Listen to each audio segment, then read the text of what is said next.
Okay, welcome back. We're on page 807 talking about the time and capacity. Oh, it sure would be sweet if you could do an entire full on a single disk.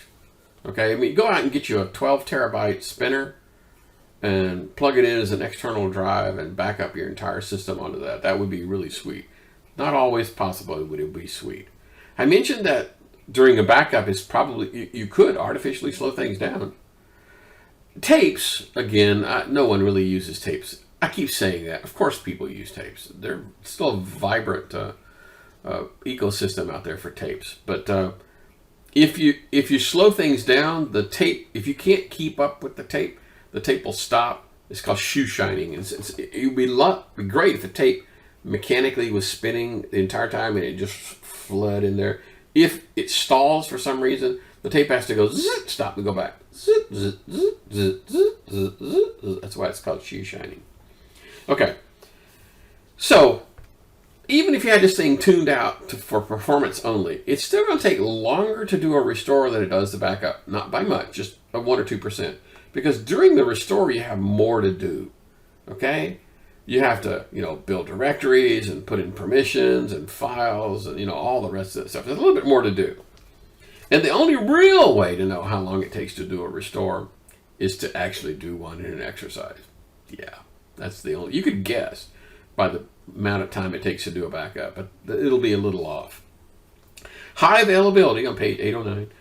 So some systems like databases have their own backup system.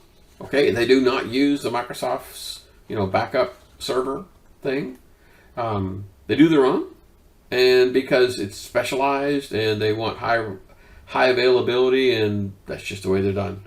So often, by default, SQL Server, for example, wants to put the backup on the same physical disk as the data.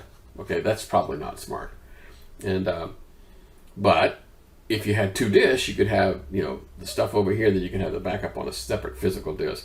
But then I would turn right around and have this full backup do it over, right? This would make a backup of my backup. So SQL Server is doing its own thing, and then I'm backing up the entire file system, the D and the E and the F drive. Okay, got it? Good. Okay. So it's like part 1, part 2. Okay. Consumables. How many tapes are going to be required, or how many disks are going to be required? How often do you recycle them? Because you don't use the same ones over and over and over forever. Those things have, particularly tapes with moving parts, have an expiration date. And if you have an external drive that you use for doing backups, that's great. But those things die eventually. And what do you think the chances of a drive dying if it's mounted in a server and hasn't moved for 5 years? It hasn't moved 1 inch in 5 years, compared to a hard drive that's sitting on the passenger seat of the truck as you go grab it once a week to use it, and you've pulled it out and it's going through hot and cold, right? Maybe it's raining that day, high humidity, and you're bouncing on the seat of the truck. So every week you go fetch this guy out of storage and you plug it in and use it and then turn it back. You think the failure rate's going to be a little bit higher on that guy? Yeah. Okay. Inventory on page 811. You got to label these things. I mentioned, I'm in the middle of doing a restore and I get confused. I can't remember if I'm on tape 2 or tape 3. Oh my goodness. These things have to be physically labeled. You're just going to have to do it. We did ours with a grease pencil because that way you could just take your thumb and you could wipe out, okay, Tuesday the 18th and put in, Tuesday the 22nd. That kind of stuff. Okay, that's how we did it. But you need labels. Media and off-site. Obviously, the media has to be stored off-site. If you had a fire and you lost your server and all of your backups in the same room, okay, you go to the store and you buy a new server and you go, wow, I got nothing. Okay, they're gonna have to be in a separate room. If it's a SAN or a NAS, that works well because they don't even have, they can be constantly connected, but just be in a separate room or separate building or halfway across the state. Doesn't matter. Okay. Well, maybe not SAN halfway across the state, but you could do that with a NAS. So storage has to be equally protected, right? If you have sensitive data, let's say you have, a top secret data, then whatever security classification you have on your server needs to be on the media. So if it takes eyeball scan, biometrics to get in the room for the server room, well then by God, that'll be the same place. The same type of thing is required for the storage room where the backups are kept. Okay. Third-party services? If everything was just dandy and you didn't have an accident, having third-party cloud-based storage and retrieval kind of sort of makes sense. The problem is when you have a hurricane or a 9/11 kind of a scenario, everybody in the area is now wanting services. You think the internet was fast after Katrina came through? Really? So you're a bank in New Orleans, that server got flooded, and you go, oh, well, that's okay. I'm using offsite. So someplace in New York, I'll just start the restore, and I'll have a perfect, good, clean internet connection, won't I? No. There's no way in heck. So when times are tough, and whole areas of the country are being affected, man, third-party offsite, ooh, man. Okay. Internet-based backup system. Speed is a major issue. There's a thing called a download calculator. I'm just going to pop this up here. I'm going to type in download calculator. Okay, so here we go. So let's say I have the size of my files. I want to back up my 72 terabytes. Okay, 72 terabytes of data.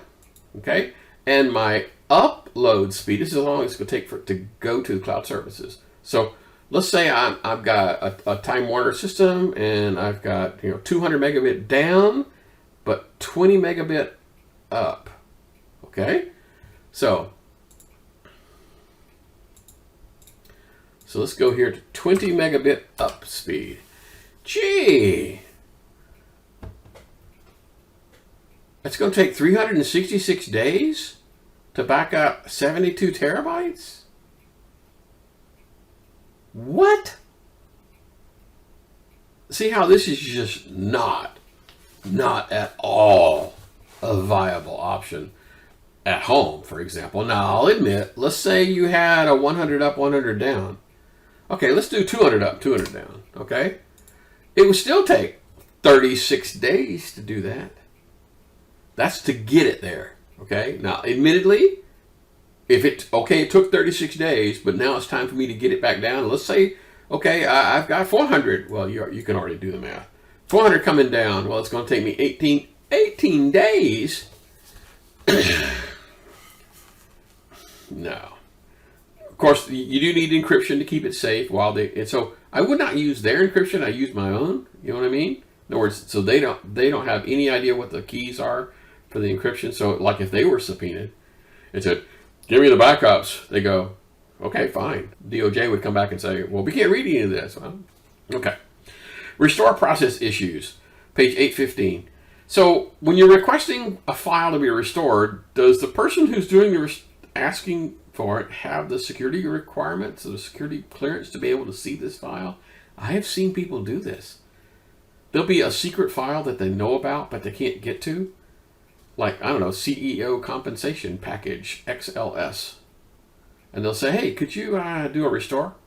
And instead of putting it back in its original location, could you just dump it here on my documents for me, please?" "Oh, okay." Okay. Centralization, page 819.